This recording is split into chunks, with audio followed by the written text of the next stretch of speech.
행복한 토평교회 성도 여러분 안녕하십니까? 네, 오늘은 영원한 언약이라는 제목으로 우리 사과 제2기 사과 교과를 함께 살펴보도록 하겠습니다. 기억절 말씀 다 함께 읽어보도록 하겠습니다. 네. 창세기 17장 7절입니다. 내가 시작. 내가 내 언약을 나와 너 및 내 대대 후손 사이에 세워서 영원한 언약을 삼고 너와 내 후손의 하나님이 되리라. 아멘.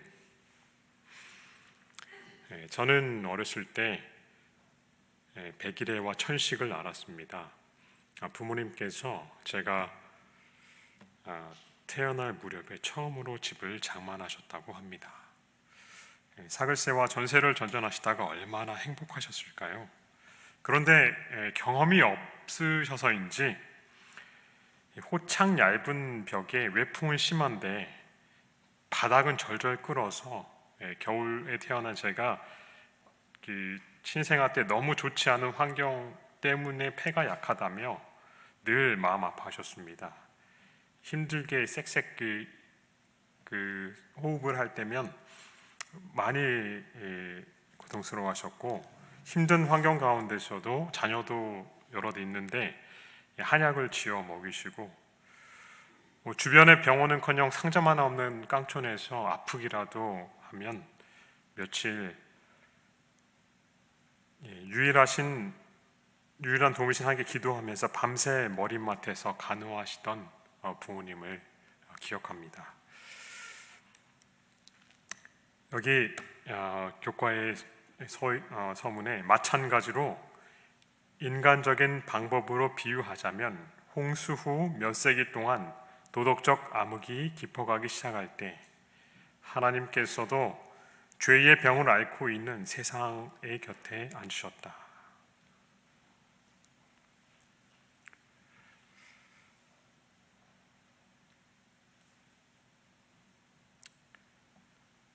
이러한 이유로 그분께서는 아브라함을 부르시고 당신의 신실한 종을 통해 한 백성을 세우셔서 당신에 관한 지식을 위탁하시고 구원을 베풀기로 계획하셨다.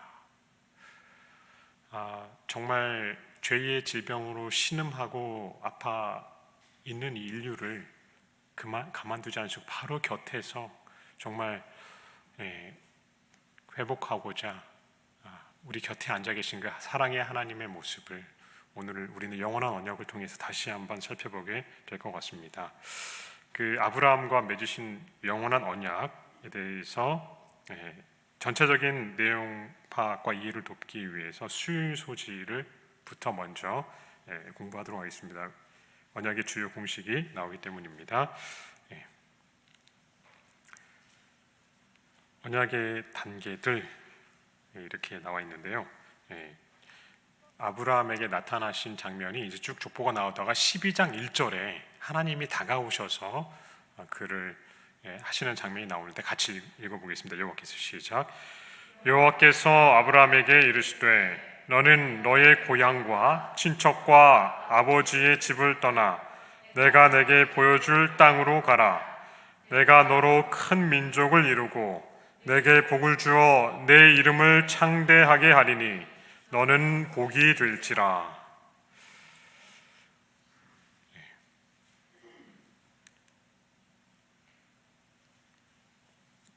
이 성경절에서 이 교과는 하나님께서 아브라함에게 다가가셔서 그에게 명령을 주시며 그와 더불어 약속을 세우셨다. 언약의 세 단계 그 과정, 세 단계를 보여주는데요. 하나님께서 사람에게 다가가심, 그리고 순종을 명령하시고 축복을 약속. 그래서 이렇게 기록하고 있습니다. 다가가심은 하나님께서 당신의 은혜로운 선택을 통해 아브라함은 당신의 특별한 은혜의 언약의 첫 인물로 삼으셨음을 나타낸다. 명령하심에는 하나님께 대한 아브라함의 전적인 신뢰를 시험하는 것도 포함되어 있다. 약속하심은 비록 구체적으로는 아브라함의 자손들에게 주셨지만 궁극적으로는 모든 인류에게 맺으신 약속을 포함한다. 신약의 기자들이 그 아브라함에게 주신 약속이 믿는 모든 자에게 주신 약속이라는 것을 드러내는데 이 굉장히 깊은 진리인 것 같습니다. 그것을 한번 같이 볼 수 있을 것 같습니다. 아브라함에게 하신 언약은 총 3차례 이제 기록이 되어 있는데요. 창세기 12장과 15장 그리고 17장에 나타나 있어요. 지난 안식일날 우리 담임 목사님, 지난 화요일에 우리 담임 목사님 통해서 노아에게 주신 그 모든 후세대들에게 주신 이 무지개 언약에 대해서 정말 감동 깊게 배웠습니다. 그런데 이 정말 새로운 아담에게 마치 주신 것처럼 이렇게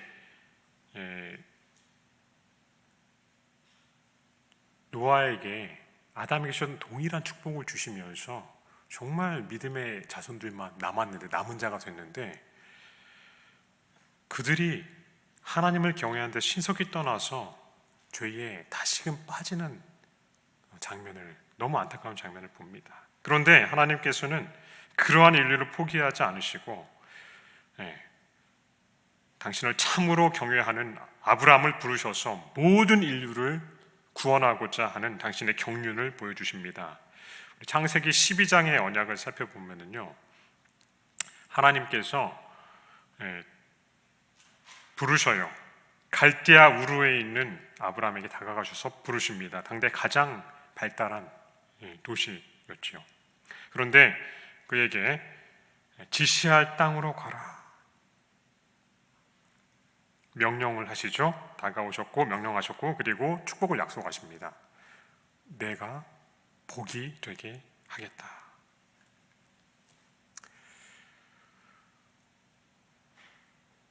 그런데 왜 한 번 하나님은 변함이 없으시니까 이 약속 한 번만으로 족한 것 같은데 왜 반복하셨을까? 한번 깊이 생각해 보게 됩니다. 15장에 다시 나오는데요, 하나님께서 다시 나타나셔요. 배경을 먼저 살펴보면 이 약속을 받아서 약속의 땅으로 온 아브라함에게 어떤 일이 일어납니까? 기근이 들었어요. 약속의 땅에. 그래서 어디로 내려갑니까?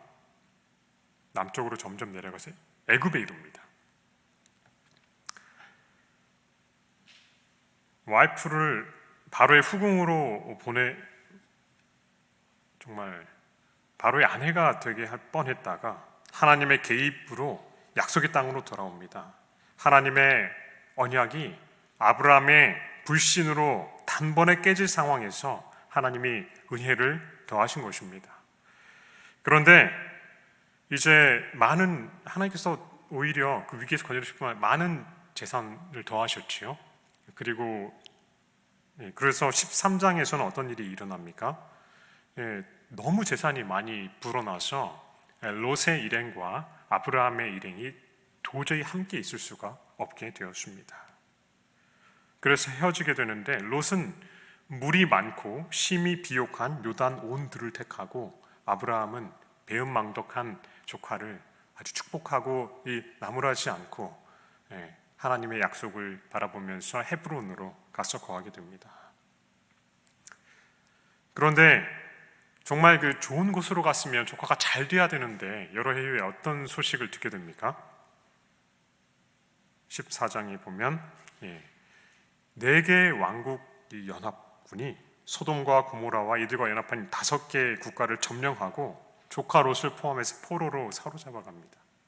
이때 아브라함이 집에서 기르는 318명의 어쩜 정예병이라고도 할 수 있을 것 같은데 그들과 이제 동맹한 사람들을 데리고 동맹한 사람들을 데리고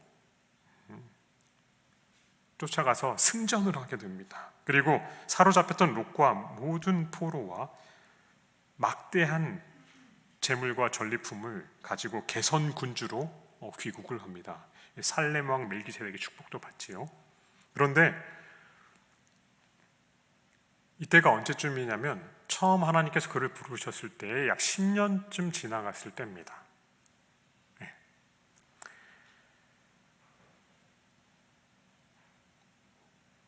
이 승리를 맛본 다음에 갑작스러운 큰 두려움에 사실은 사로잡혀 있는 아브라함을 보게 돼요. 왜 그랬을까요? 패전한 국가에서 다시금 연합군을 구성해서 아브라함이 보복을 할까봐 두려워했기 때문일까요? 그것이 전부가 아니었어요. 아브라함은 이미 팔레스틴에서 가장 강력하고 부유하고 지혜로운 군주로 알려졌습니다. 그러나 승전도 재물도 그 무엇도 사실 아브라함에게는 아무것도 아니었어요. 하나님의 언약에 충실해서 이 미지의 땅까지 왔는데 10년이 지나도 하나님의 약속이 이루어질 아무런 징조가 보이지 않고, 만약에 아브라함이 자칫 실수해서 패전했거나 혹은 승전했더라도 자기가 몸이 잘못됐거나 한다면 어떻게 됐을까요? 아니면 보복을 당한다면 본인은 아무것도 이룬 것도 없이 이슬처럼 진흙처럼 사라질 것이었습니다. 모든 것이 캄캄하고 장래가 암담하고 모든 게 끝난 것처럼 두려울 때, 내 존재마저 없는 것 같고 하나님의 살아계심이 의심되고 약속마저 희미해 보일 때, 믿음이 없어질 때 하나님이 나타나신 것입니다. 두려워하고 있지? 두려워하지 마. 왜 걱정하니? 내가 너의 상급이야. 내가 내 방패야. 왜 조급해하니? 하나님이 먼저 다가오십니다. 동일한 패턴이 나타나죠. 먼저 다가오시고 그리고 약속을 반복하십니다. 하늘의 별과 같이 자손을 많게 해주겠다. 씨를 주겠다. 그렇죠? 큰 민족을 이루어주겠다. 그리고 땅을 주겠다. 복이 되게 하겠다. 반복하세요. 땅의 모든 사람이 너를 통해 복을 받겠다. 그런데 여전히 아브라함이 두려워하자 하나님께서는 자신을 더욱 낮추셔서 그가 익숙한 방법으로 언약을 체결하십니다. 같이 읽어볼까요? 아직도 시작. 아직도 부조는 자신의 믿음을 확증해 주며 그들에 대한 하나님의 은혜로운 목적이 성취되리라는 사실을 후세대들에게 증거해 줄 눈에 보이는 어떤 표징을 간구하였다.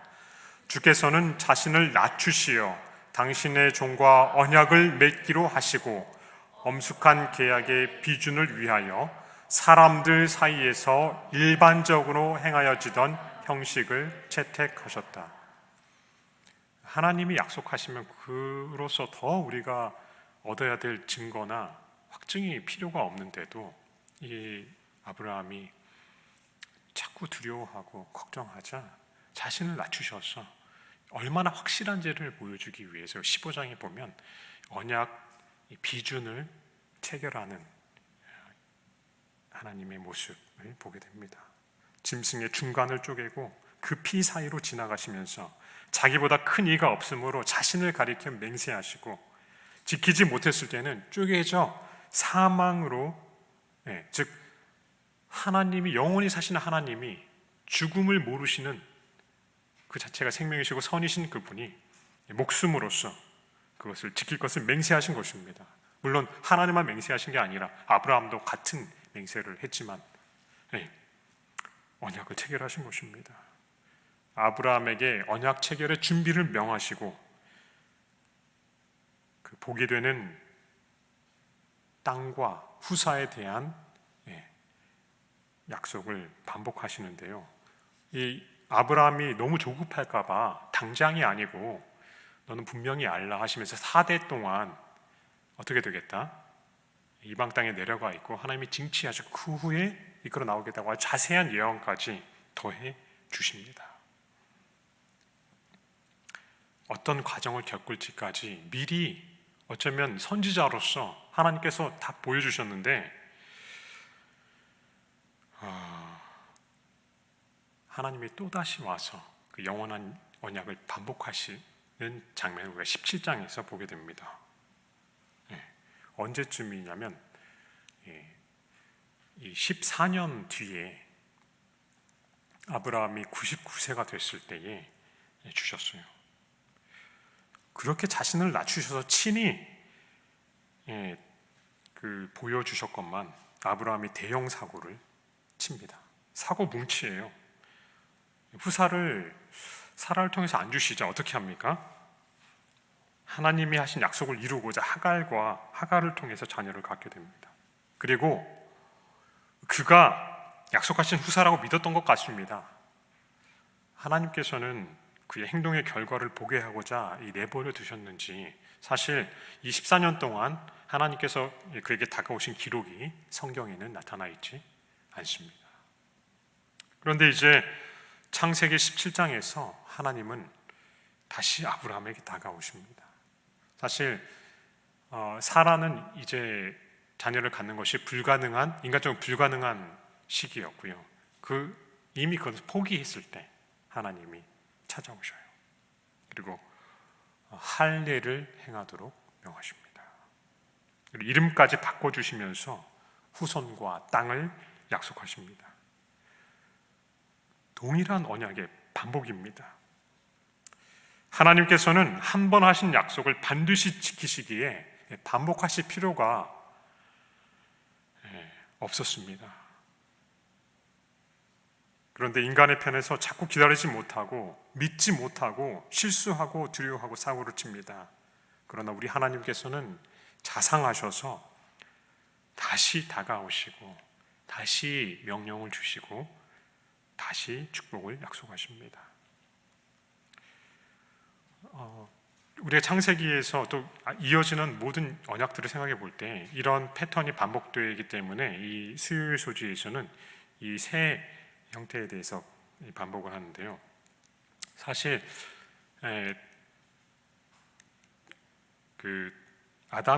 사람이 범죄한 이후로 하나님께서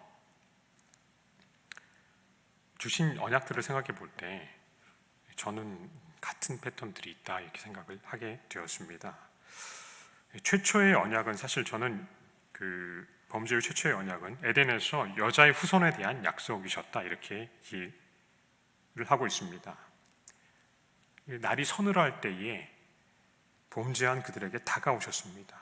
그리고 여자의 후손을 통해 죄의 문제를 해결해 주실 것을 약속하셨어요. 그리고 이 언약의 표징으로서 가죽옷을 지어 입히셨습니다. 예수 그리스도는 창세로부터 죽임을 당한 어린 양이셨어요. 죽어야 할 인류 대신 아담과 하와 대신 죽임을 당하시고 영원한 죄의 수치를 가려주실 것을 해결해 주실 것을 그래서 명령이 여기 생략은 돼 있지만 사실 있어요. 믿음으로 제사를 드림으로써 그의 믿음을 나타내는 것이 그래서 제사 제도가 창세부터 쭉 이어져 내려온 것으로 보입니다. 근데 죄가 얼마나 놀랍게 세상을 빨리 장악했는지 우리는 보지요. 하나님의 제단에서 예배를 드리다가 동생을 죽인 가인의 역사를 통해서 얼마나 신속히 심지어 가장 신성한 곳까지 침투했는지를 보게 되는 것입니다. 근데 놀랍게도 아담부터 노아까지가 제가 10대고요. 다시금 노아의 아들부터 아브라함까지가 10대입니다. 그런데 이 아담의 10대 손 노아의 시대에 세상은 마침내 희망이 전혀 없는 지경에 이르도록 타락하고 말았어요. 어려서부터 모든 생각과 계획이 항상 악할 뿐이었습니다.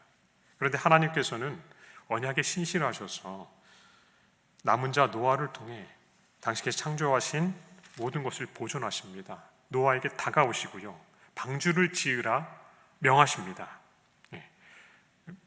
언약 본문에는 생략되는 것 같지만 분명히 명령이 있고요.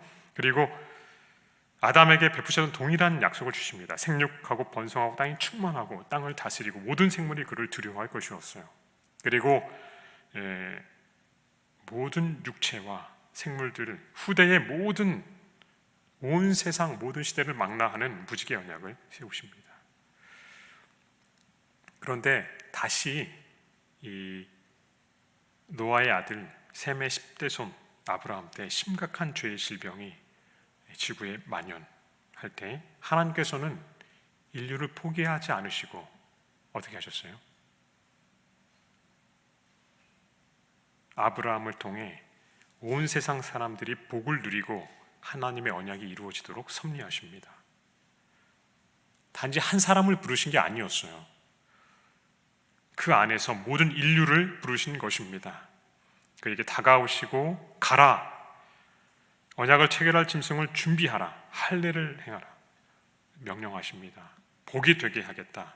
약속된 후사와 언약의 백성과 땅을 기업으로 주실 것을 약속하셔요. 그리고 그 언약을 영원한 언약이라고 하십니다. 그래서 서론에서 이 깊은 아마 뜻을 보는지 이렇게 안식일 소집 마지막에 이렇게 기록하고 있습니다. 그러므로 하나님께서 아브라함과 그의 후손과 더불어 맺으신 언약에는 인류를 죄에서 구원하기 위한 거룩한 계획이 보다 세부적으로 강조되어 있다. 여호와께서는 처참한 상태에 있는 당신의 세상을 돌보지 않은 채로 버려두지 않으실 것이었다.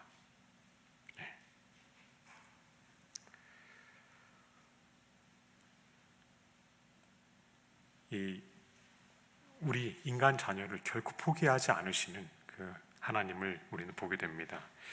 이 언약의 기본 원리가 우리가 이과에서 배웠는데요. 하나님은 약속들을 확증하시고 인간의 의무는 그 약속들에 순종하는 것이고 하나님은 약속의 최종적 성취 및 축복을 주십니다. 이제 좀 더 가까이 살펴보겠습니다. 아브라함과 언약을 맺으신 분이 누구십니까? 15장 7절 같이 읽어보겠습니다. 또 그들에게 시작. 또 그에게 이르시되 나는 이 땅을 내게 주어 소유를 삼게 하려고 너를 갈대아인의 우르에서 이끌어낸 여호와니라. 아멘. 여호와 하나님, 맺으신 분이 어떤 분인지를 보여주는데 특별히 이름에 여기 월요일과 화요일 소진 조금 더 주목하도록 하고 있어요. 이름은 상표와 같은 역할을 한다고 했고, 그래서 그 이름을 들을 때 즉시 어떤 특징이 우리 생각 가운데 떠오른다고 말하고 있는데요. 예를 들어 여기 교과에서는 아인슈타인, 간디, 도르가 등 혹시 여기 나와 있잖아요. 클레오파트라 했을 때 여러분들 떠오르신 이미지가 있으시죠? 네.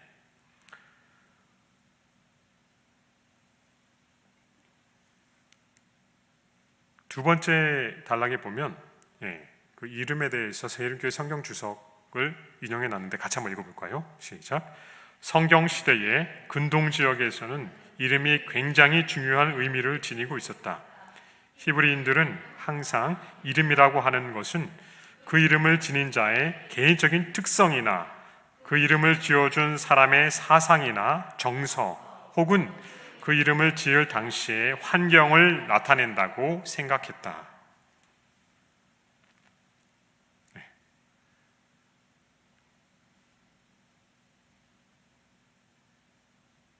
근데 이 아브라함과 처음으로 언약 관계를 맺으실 때 하나님께서는 당신의 이름을 야훼라고 여호와라고 알리셨습니다.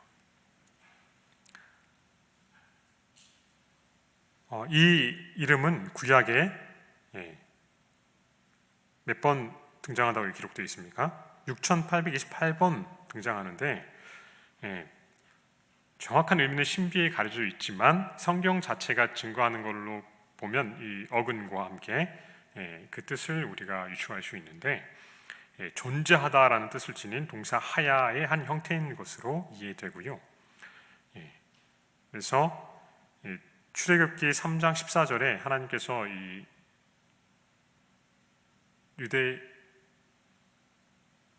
이스라엘 백성에게 뭐라고 해야 될지 했을 때 여호와라고 말씀하도록 했는데 나는 스스로 있는 자. 그래서 자존하시는 분.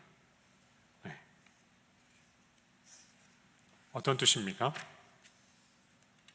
아무에게도 의존하지 않고 스스로 있는 내가 생명이고 나는 영원한 존재야. 시작도 끝도 없는 늘 있는 영원한 존재. 모든 다른 존재는 당신에게 의존되어 있지만 당신은 의존되어 있지 않은 존재라고 가르쳐 주셨어요. 히브리서에서는 히브리 6장에서는 이 부분에 대해서 이렇게 또 더해서 기록하고 있습니다. 같이 읽어보겠습니다. 하나님이 시작. 하나님이 아브라함에게 약속하실 때에 가리켜 맹세할 자가 자기보다 더 큰 이가 없으므로 자기를 가리켜 맹세하여 가라사대 내가 반드시 너를 복주고 복주며 너를 번성케 하고 번성케 하리라 하셨더니 저가 이같이 오래 참아 약속을 받았느니라. 사람들은 자기보다 더 큰 자를 가리켜 맹세하나니 맹세는 저희 모든 다투는 일에 최후 확정이니라. 계속해서 두 절을 더 읽어보겠습니다. 하나님은 약속을 기업으로 받는 자들에게 그 뜻이 변치 아니함을 충분히 나타내시려고 그 일에 맹세로 보증하셨나니 이는 하나님이 거짓말을 하실 수 없는 이 두 가지 변치 못할 사실을 인하여 앞에 있는 소망을 얻으려고 피하여 가는 우리로 큰 안위를 받게 하려 하심이라. 아멘. 첫 번째 12장과 15장에 그래서 하나님은 영원하신 분, 스스로 계신 자존하시는 분으로서 약속을 주시는데, 그런데 놀랍게도 오늘 우리가 정말 본문으로 이 교과에서 다루려고 하는 영원한 언약의 본문인 17장에서는요 굳이 다른 이름을 사용하십니다. 뭘 사용하십니까? 엘 샤다이인데 17장 1절 읽어보겠습니다. 아브라함이 시작. 아브라함이 99세 때에 여호와께서 아브라함에게 나타나서 그에게 이르시되 나는 전능한 하나님이라 너는 내 앞에서 행하여 완전하라. 당신을 전능한 하나님으로 소개하시는데 이 칭호는 창세기에 6번 그리고 욥기에 31번이 사용되는데요, 오직 성경에서 창세기와 욥기에서만 사용했습니다. 꼭 기억해야 할 것은요, 창세기의 다른 부분도 그렇고 이 이름을 사용하실 때는 인간의 연약함과 대조를 이루는 하나님의 전능하심이 강조되어 있다는 사실입니다. 하필이면 왜 이 시점에서 하나님께서는 아브라함에게 자신의 힘과 능력을 강조하셨을까요? 하나님께서 이미 아브라함과 사레에게 약속하셨어요. 복이 되게 하겠다. 그리고 땅과 후사를 약속하셨는데 이제는 늙고 이미 폐경이 된 사레는, 아니 아브라함도 이제는 하나님의 그 약속은 성취가 불가능하다고 생각합니다. 그래서 하나님이 주시는 이 약속에 허탈한 웃음을 짓습니다.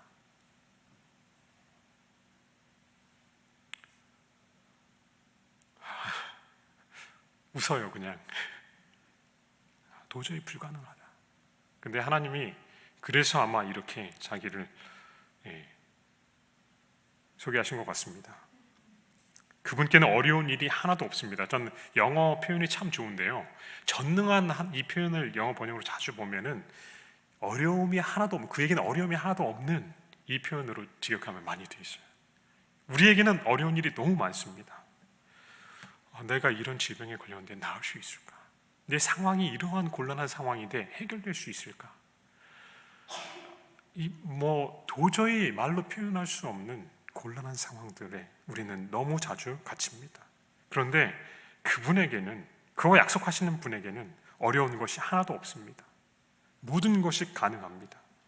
오늘 다시 한번 이것을 기억하시고 전능하신 하나님, 어려움이 없으신 하나님을 온전히 붙잡으시는 여러분과 제가 되길 간절히 바랍니다. 그 하나님께서 영원한 언약을 주시며 그 확실함을 인치시고자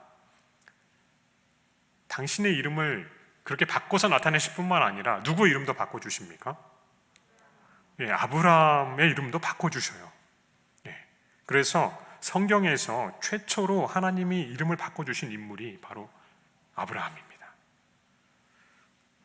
많이들 야곱을 생각하시지만 아니요, 그의 할아버지인 아브라함이 최초로 이름이 바뀐 성경 인물인데요, 교과는 이렇게 기록하고 있습니다. 우리 화요일 소지 보시면 제가 읽겠습니다. 하나님의 성호는 영적 및 신학적으로 중요한 의미를 지니는데 이것은 다만 하나님과만 해당되는 것이 아니다. 고대 셈족들에게 있어서 이름은 영적으로 대단히 중요한 의미를 지니고 있었다. 모든 셈족의 사람들의 이름은 고유한 의미를 지니고 있었는데 대개 부모의 소망이나 감사를 표현한 하나의 구나 짧은 문장으로 이루어졌다. 예를 들어 다니엘은 하나님께서 심판하신다. 요엘은 야훼는 하나님이시다. 나단은 하나님의 선물을 의미한다. 이름에는 중요한 의미가 담겨 있었기 때문에 한 사람의 생애나 환경에 극적인 변화가 생기면 그것을 반영하기 위해 이름을 바꾸기도 하였다. 성경에서 이름을 그래서 여룻바알이다. 원래 기드온인데 이렇게 아주 중요한 그의 생애를 완전히 바꿔놓는 사건이 생기면요, 이름을 바꾸어 줍니다. 이 하나님께서는 칭송받는 아비라는 뜻을 가진 아브라함을 뭐라고 계명하셨어요? 열국의 아비, 여러 나라입니다. 모든 나라의 아비. 사실 굉장히 귀한 뜻을 가지고 있는데 한번 같이 읽어보겠습니다. 시작. 모든 민족을 구원하시기 위해 하나님의 소망과 계획이 아브라함이라는 이름에 강조되어 있다. 열국은 유대인과 이방인을 다 포함한다. 신약에서는 참된 아브라함의 자손을, 아브라함의 믿음을 가지고 약속된 메시아의 은혜를 신뢰하는 사람임을 분명히 안다. 그러므로 아브라함의 시대로부터 하나님의 의도는 그들이 어떤 국가에 살고 있든지와 상관없이 그분께서 살릴 수 있는 모든 사람들을 다 구원하시는 것이었다. 이 사실은 오늘날에도 분명하다. 아멘.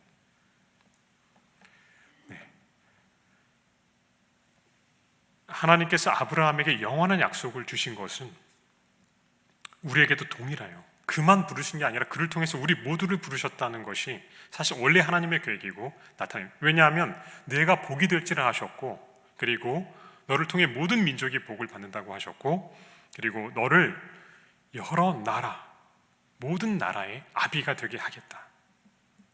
하나님의 부르심을 듣고 세상에서 나와 하늘로 가는 대열에 합류한 믿는 모든 자를 각자 이름을 부르시면서 나오라. 이게 교회의 뜻 아닙니까? 에클레시아, 부르심을 받은 사람들.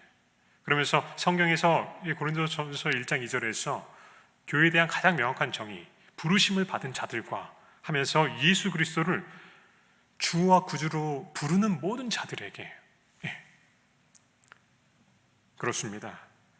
그래서 어쩌면 예수 그리스도, 하나님을 우리의 주님으로 따르는 모든 자들의 조상이 되게 하시고 그들의 아버지가 되게 하신 것은 당연합니다. 그래서 믿는 모든 자들은 누구의 후손으로 불립니까? 아브라함의 자손 또는 후손으로 불리는 것입니다. 이 깊은 진리를 깨달을 때에 하나님의 영원하신 사랑과 구속의 경륜에 감탄했습니다. 그 안에서 모든 사람을 부르시고 모든 사람을 구원하시는 것입니다. 우리 모두의 이름도 바뀌는 것입니다. 그리스도인, 남은 자손, 새 이름을 받는 것입니다. 하나님이 우리 이름도 바꿔주시는 것입니다. 믿음으로 우리는 아브라함의 자손이 되는 것입니다. 꼭 기억하셨으면 좋겠습니다. 우리가 성경 읽을 때 하나님이 창세기 12장부터 아브라함의 기사가 나올 때 아브라함만을 부르신 게 아니라 우리도 부르신 것입니다. 익숙한 곳에서 떠나서 그분을 따르도록 부르고 계십니다. 이 지상이 전부가 아니라 하나님이 마련하신 영구한 도성이 있다는 것을, 그 부르심을 쫓아 우리가 가도록 하나님이 부르시는 것입니다. 그 부르심에 바르게 응답하시고 주시는 새 이름에 합당한 삶을 사시는 여러분과 제가 되기를 간절히 바랍니다. 이제는 마지막 강조점, 오늘 교과의 마지막 강조점으로 가려고 합니다. 목요일 소식인데요. 언약의 일부들, 창세기 18장 19절 같이 읽겠습니다. 내가 시작. 내가 그로 그 자식과 건석에게 명하여 여호와의 도를 지켜 의와 공도를 행하게 하려고 그를 택하였나니 이는 나 여호와가 아브라함에게 대하여 말한 일을 이루려 함이니라. 아멘. 하나님께서 다가오셔요. 늘 아브라함처럼 우리도 하나님이 분명히 부르셨는데 생활하다 보면 하나님 약속이 안 이루어진 것 같아요. 나만 손해본 것 같아. 그런데 또 나타나시죠. 또 다가오시죠. 그래도 또 인간적인 방법을 이루려고 할 때 하나님이 또 다가오십니다. 정말 우리는 계속 파기하지만 하나님은 본래 언약을 끊임없이 이루셔요. 저는 그러한 의미에서도 영원한 언약이라고 믿습니다. 그런데 그 하나님께서 우리에게 일괄되게 요청하시는 것이 있는데 바로 무엇입니까? 순종입니다. 순종입니다. 교과에서는 이렇게 기록하고 있습니다.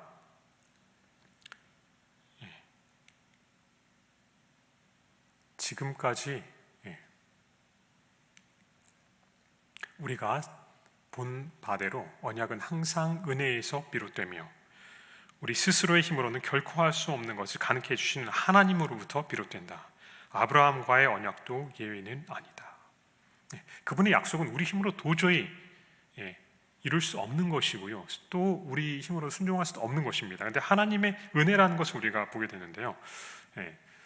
하나님께서는 세상의 구원의 계획이 선포하는 일을 돕도록 하시기 위해 당신의 은혜 가운데 아브라함을 당신의 도구로 선택하셨다. 그러나 하나님께서 언약을 성취하시는 일은 의롭게 행하고 믿음으로 순종하고자 하는 아브라함의 자원하는 마음이 있어야만 가능했다.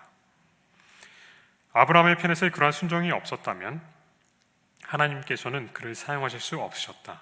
창세기 18장 19절 목요일 본문의 핵심 성구는 은혜와 율법이 서로 어떤 관계에 있는지를 우리에게 보여준다.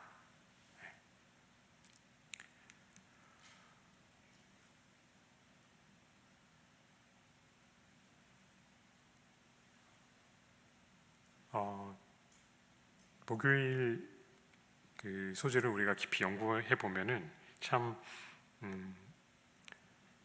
저자가 강조하고자 하는 정말 중요한 부분들을 좀 깨닫게 되는데요. 언약의 축복은 수혜자의 편에서 특정한 조건을 충족시키지 않는다면 그것을 누릴 수도 유지될 수도 없다. 비록 언약을 세우기 위해 그 조건들이 필요되는 것들은 아니지만 그 조건들을 지키는 것은 사랑과 믿음과 순종의 반응이 되어야 했다.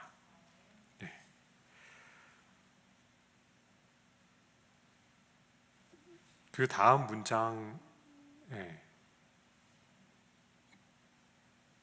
그러나 거기서부터 한번 밑줄 붙인 부분 한번 같이 읽어볼까요? 우리는 시작. 우리는 하나님과의 관계를 분명하게 드러나게 된다. 순종은 하나님께서 당신의 언약을 백성들에게 이루실 수 있는 방편이었다. 그리고 그 다음 페이지 옆에 페이지에 보시면 진정한 믿음은 순종을 통해 나타나게 되어 있습니다. 예수님께서도 유대인들에게 너희가 아브라함의 자손이면 아브라함이 행한 일들을 할 것이라고 말씀하셨습니다. 순종은 은혜를 입은 자들의 삶에 나타나야 가장 확실한 증거입니다. 저희가 오늘 하나님의 영원한 언약을 살펴보면서 일관되게 하나님의 언약은 변함이 없인 하나님께서 늘 파기하는 우리에게 먼저 다가오신다는 것입니다. 사람이 변하기 때문에. 그런데 하나님은 포기하지 않으십니다. 이미 파기되고 불가능한 약속들을 다시 새롭게 맺으세요. 그리고 이루어 주십니다. 저는 이 하나님이 너무나 좋습니다. 우리가 살면서 그분의 언약에 자꾸 불순종하고 한번 불순종하면 다시 파기되는 거거든요. 이미 언약이 깨진 거지만 하나님은 거기서 결코 놓지 않으시고 다시 다가오시고 그분의 약속을 반복해 주시고 축복으로 이끄십니다. 하나님께는 어려운 것이 없습니다. 어떠한 상황에 있든지 이 사실을 기억하고 하나님을 정말 굳게 붙들는 저희가 되었으면 좋겠어요. 그리고 그분의 언약 안에 거함으로 순종의 삶의 자연스러운 열매로 드러나시는 여러분과 제가 되길 바랍니다. 이 부분을 많이 강조해도 지나치지 않을 것 같은데요. 우리가 순종함으로 언약 축복이 들어가는 게 아니고요. 다가오셔서 축복을 약속하셨기 때문에 언약 안에 거하면 자연스럽게 순종은 열매로 드러나게 될 것입니다. 이런 역사가 여러분과 저에게 일어나길 간절히 바라면서 교과 해설을 대신하겠습니다.